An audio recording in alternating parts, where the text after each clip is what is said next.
ఈరోజు ఉదయకాల సమయంలో మనం దేవుని పాదసన్నిధికి రావడానికి దేవుడు మనకు ఈ మంచి అవకాశం ఇచ్చినందుకు నేను దేవునికి కృతజ్ఞతాస్తుతులు చెల్లిస్తూ ఉన్నాను. రండి ఈరోజు వాక్య ధ్యానం కొరకు 1 తిమోతిలోకి రాసిన పత్రిక 2వ అధ్యాయము 5-6 వచనములను చదువుకుందాం. దేవుడొకడే, దేవునికిని నరులకును మధ్యవర్తియు ఒక్కడే, ఆయన క్రీస్తు యేసను నరుడు. ఈయన అందరి కొరకు విమోచన క్రయధనముగా తన్ను తానే సమర్పించుకొనెను. దీనిని గూర్చిన సాక్ష్యము యుక్త కాలముల యందు ఇయ్యబడును. పాత నిబంధనలో బలుల గురించి ఇవ్వబడినదని, అలాగే ఆ బలులను గూర్చిన వివరణ కూడా ఇవ్వబడినదనే విషయము మనందరికీ తెలుసు. అయితే ఈ బలుల ద్వారా ఆయన ముఖ్య సందేశం ఏమిటంటే, ఒకరి కొరకు మరొకరు వెల చెల్లించును. మరి ఈ పాత నిబంధన యొక్క బలులన్నీయు రాబోయే మెస్సియానే సూచించుచున్నవి. అయితే రాబోయే మెస్సియానే మాకు రక్షణను కలగజేసేవాడనే విషయము ఇజ్రాయేలు ప్రజలకు తెలుసు.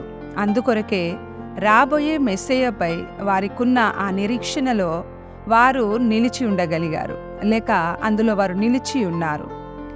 ఏదెను తోటలో నుండి దేవుడు మానవుణ్ణి బయటికి వెళ్ళగొట్టినప్పుడు మానవునికి దేవుడు ఏదెను తోటలో ఇచ్చిన ఆ వాగ్దానము పాత నిబంధనలోని పరిశుద్ధుల యొద్ద ఉండెను. ఆ వాగ్దానము ఏమనగా, నీకునో స్త్రీకిని నీ సంతానమునకును ఆమె సంతానమునకును వైరము కలగజేసేదను. అది నిన్ను తల మీద కొట్టును, నీవు దానిని మడమ మీద కొట్టుదువని చెప్పెను. అంటే యేసు ప్రభువు సాతాను తలను చితక త్రొక్కును అని అర్థం. అందుకే స్త్రీ సంతానము వచ్చునని, మానవుని పోలికలో అతడుండునని, ఆయన శ్రమను అనుభవించునని, అలాగే సాతాను తలను చితుక త్రొక్కుననే ఈ విషయాలు వారికి మంచిగా తెలుసు. కాని స్త్రీ సంతానము వచ్చి సాతాను తలను చితుక త్రొక్కుననే వాగ్దానంలోనే విజయమును గురించిన ప్రకటన ముందు నుండియే ప్రకటించబడినదనే ఈ సందేశం ఎంతో స్పష్టముగా తెలియజేస్తున్నది. ఆదాము తన మొదటి కుమారునికి కయీను అనే పేరు ఎటువంటి నిరీక్షణతో పెట్టాడంటే, ఎవరైతే రావలయునో ఆయనను నేను పొందుకున్నాను లేక వచ్చాడు అనే నిరీక్షణతో ఆ పేరును ఆదాము పెట్టాడు. అయితే మనం చూసినట్లయితే ఏ విధముగానైతే యుగాలు గడిచిపోయాయో ఆ విధముగా రక్షణను గూర్చిన సందేశము, రాబోయే మెస్సియాను గురించి దేవుని ఆత్మ తన ప్రవక్తల ద్వారా పదే పదే రాబోయే మెస్సియా దావీదు సంతానమనబడునని, మరి యూదా గోత్రము నుండి వచ్చుననే విషయాన్ని ప్రజలకు స్పష్టమైన సంకేతాలను ఇస్తూ వచ్చాడు. గనుక ప్రజలు కూడా ఈ విషయాన్ని తెలుసుకున్నారు. అయితే మనము దావీదు కీర్తనలను చదివినప్పుడు ఆ కీర్తనలలో చాలా వరకు రాబోయే మెస్సియా యొక్క కష్టాల గురించిన ప్రవచనాలే ఉన్నాయని మనం చూడవచ్చు. అయితే దావీదు తన ప్రజలను ఏ విధముగా పరిపాలించెనో అదే విధముగా రాబోయే మెస్సియా కూడా పరిపాలించునని ప్రజలు భావించుకున్నారు. కానీ రాబోయే మెస్సియా జీవితం ఎంత వినయంగా ఉండునో, ఆయన ఎంత శ్రమను అనుభవించవలసి ఉండునో అనే ఈ విషయాలన్నింటినీ దేవుని ఆత్మ తన ప్రవక్తల ద్వారా ఎప్పటికప్పుడు స్పష్టమైన సందేశాలను ఇస్తూనే వచ్చాడు. మరి మెస్సియా ఎంత బాధలను భరించవలసి ఉండునో అనే ఒక నిజమైన చిత్రంను కూడా యెషయా గ్రంథము 53వ అధ్యాయములో దేవుని ఆత్మ ద్వారా చక్కగా వివరించబడింది. రాబోయే రోజుల్లో మనం ఈ అధ్యాయాన్ని ధ్యానించుకుందాం. రాబోయే మెస్సియా గురించి దేవుని వాక్యము స్పష్టంగా సందేశము నిచ్చినప్పటికీ ప్రజలు దేవుని యొక్క సరియైన ప్రణాళికను అర్థం చేసుకోలేకపోయారు. ఎందుకంటే వారు తమ ఆచారాలతో సంతృప్తి చెంది ఉన్నారు. అంతేకాకుండా వారు ఆ ఆచారాలను బట్టి గర్వపడేవారు లేదా గర్వించేవారు. నేటికి కూడా చాలామంది ప్రజలు మెస్సియా యొక్క రాకడ కొరకే కనిపెట్టుకొని ఉన్నారు. కానీ అదే సమయంలో మనం చూసినట్లయితే ఎవరైతే ధర్మశాస్త్రమును ధ్యానించేవారున్నారో అటువంటి వారికి ప్రభువైన యేసుక్రీస్తులోని ప్రవచనాల నెరవేర్పు కనిపిస్తుంది.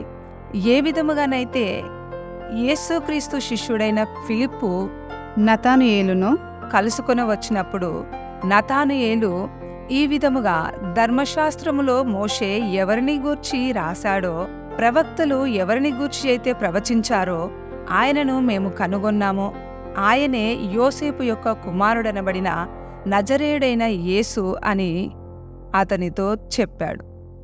సంఘాన్ని హింసించిన అపోస్తలుడైన పౌలు కూడా ఎవరైతే యేసునామమును ఉచ్చరించిననో, ఆ పేరును ఎవరు తీసుకున్ననో వారిని చంపాలనే మనస్సుతో అతడు ఉండేవాడు. కానీ దేవుడు అతని మనోనేత్రాలను ఎప్పుడైతే తెరిచాడో అప్పుడతడు కూడా ఈ సత్యాన్ని తెలుసుకున్నాడు.